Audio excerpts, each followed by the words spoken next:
مساء الخير يا أصحابي، عاملين ايه؟ وحشتوني قوي. تمشية كده بسيطة ولكن فيها يعني ايه، خطيرة كده. كنت بجيب دواء من الصيدلية فجت عليا الخطيرة دي، فقلت افتح ايه وندردش فيها مع بعض شوية. الناس الحلوة اللي بتشوف الفيديوهات. طيب، في حاجة جميلة جدا في الدين الإسلامي عندنا، بجد الواحد لما بدأ يطبقها باستفاضة وبعمق، لأن الواحد مؤخرا بعد عمر يعني مش شوية من الحاجات اللي شفناها وتربينا عليها في المدارس تلقينا يعني الدين الإسلامي لأول مرة، ما حدش علمها لنا. اللي هي ايه بقى؟ اللي هي النفاق. يعني ايه أكون إنسان منافق؟ وليه ربنا عامل عقاب للمنافقين؟ لان النفاق ده حاجة وحشة قوي قوي قوي، ولما بتنافق نفسك انت اللي بتتعب مش اللي قدامك. والله العظيم انت اللي بتتعب، مش الطرف اللي انت عامل نفسك بتنافق عليه. يعني ايه الكلام ده برضه يا سارة؟ يعني الصراحة والوضوح مع النفس في حاجات كتير قوي. انا مثلا مش طايقة الناس دي، ما تعاملش معاهم. زعلانة مثلا من الناس دي ومش عايزة اتعامل معاهم، والتعامل بيضغط عليا، يبقى منافقش نفسي واعمل نفسي ان انا مرتاحة وان هم صحابي، او ان هم ده شغل انا لازم اتواجد فيه، وانا مش طايقة الشغل ولا طايقة الناس ولا طايقة الحاجة اللي بعملها. يبقى ده ايه؟ يبقى ده نفاق. طيب، ربنا سبحانه وتعالى من اسماء الحسنى الظاهر والباطن.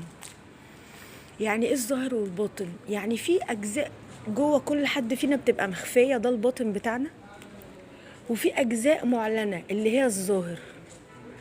ولما يكون الباطن بتاعنا متشابه مع الظاهر ده بيريح كتير.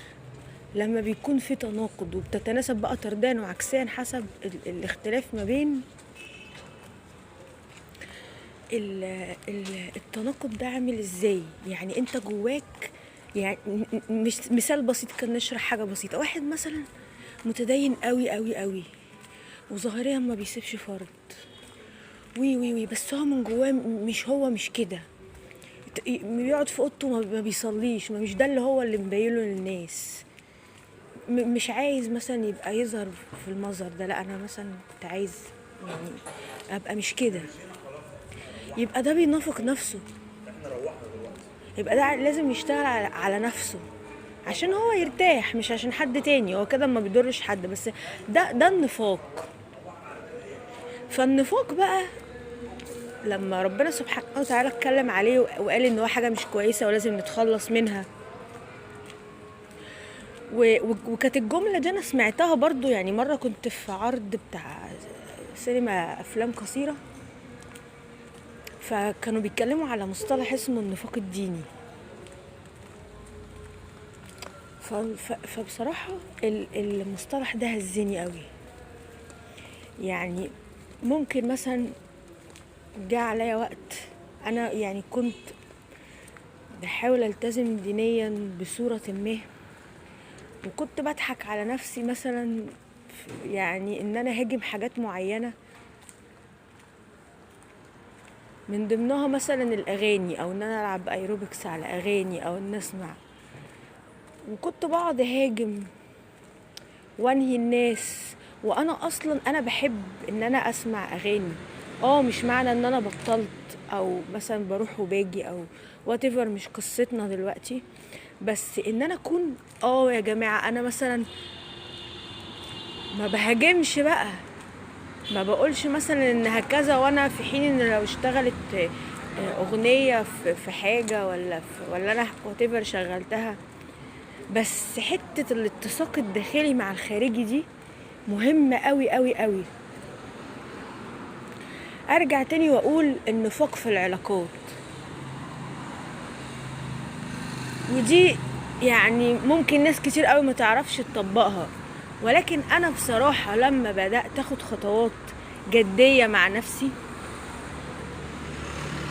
او لو مثلا انا مش هتكلم بقى يعني عشان في ناس كتير، انا هعيد وازيد في الموضوع ده كتير هنا في القناة يعني، لانه بجد حاجة جميلة قوي واستفدت منها وحابة افيد غيري بيها. يعني ما بقولش يعني مثلا انا بحترم ناس مثلا معينة ما بتحسش بتوافق معايا، ما بنبقاش قريبين من بعض، عادي عادي يعني، مش شرط ان البني ادم ده وحش انا بعدت عنه ولا مش عارف اتعامل.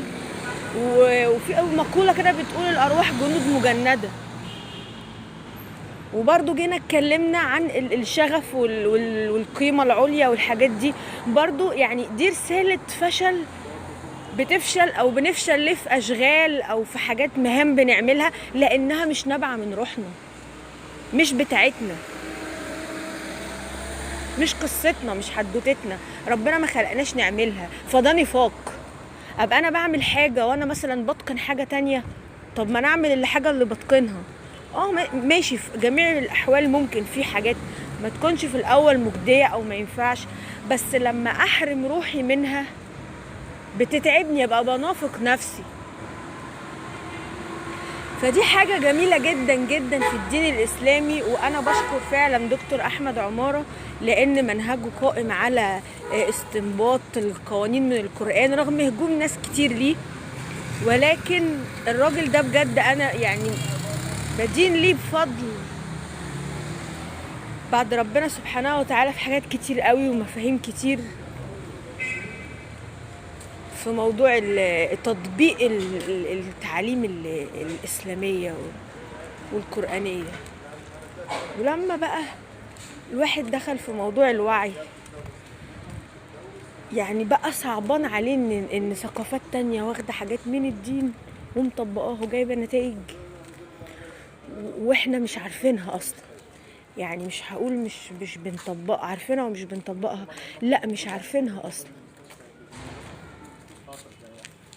وبس، ودي كانت الخطيرة بتاعت النهاردة يعني. معلش المود مش قد كده، بس حبيت يعني اشارك الخطيرة دي معاكم. وحاولوا ان انتوا بخطوات بسيطة كده مع نفسكم، خصوصا شهر 11 و12 يعني الشهرين دول بجد بيصفوا بقى معاكم انتوا بقى فين من الخريطة، مين معانا مين علينا، هنعمل ايه اللي هيفضل، مين هيكمل في حاجات كتير يعني، مش ناس بس او شغل او حاجة بتعملوها. حتى لو انتوا بتفتحوا الدولاب بتشوفوا ايه القطع المناسبة للرحيل وايه القطع الجديدة. بس دي قطط اهي، وهتوحشوني لغاية الفيديو الجاي. سلام.